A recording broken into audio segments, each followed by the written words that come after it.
さあどうするゴミクズども。死ぬか戦うか己の運命を選べ。さあ進め。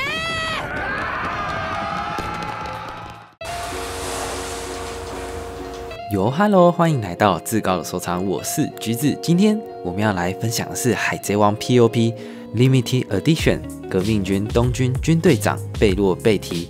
本次的预购价为台币4180元。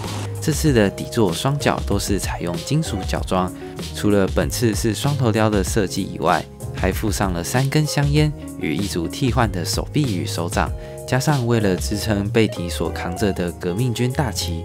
官方这里还使用了金属材料来制作旗杆，并在底座设计了凹槽，以防日后因为重力而软手错位。虽然目前东军军队长贝洛贝提的出场次数并不多，不过在动画里首次登场就抓住了大家的眼球，加上使用了鼓舞果实的能力与狂野又充满朋克风格的造型，让大家对这位新角色印象深刻。当然，官方也不会错过这个性感又迷人的角色来压榨大家的荷包。也因为这次革命军大旗的关系，所以整体的高度来到了36公分。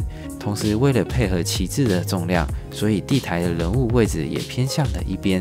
而在面相方面，墨镜的材质使用了透明件，隐隐约约可以看到眼睛的轮廓。除了戴上墨镜的造型之外，配合着替换手，让玩家们可以进行眼镜位置的调整。另外，帽子背后的绒毛可与贝提的外套来做连接，防止日后变形的可能性。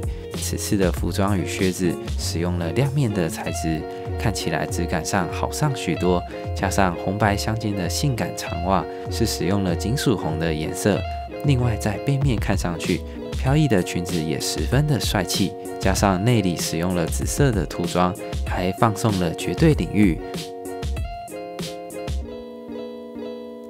最后，我们来与几款造型相似的 POP 摆在一起，没想到雷贝卡的皮肤真的意外的白皙。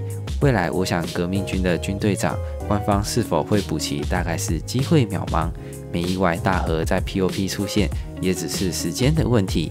那今天的分享就到这里，希望大家会喜欢今天的影片。最后，也别忘了订阅加开启小铃铛哟。那我们下次见。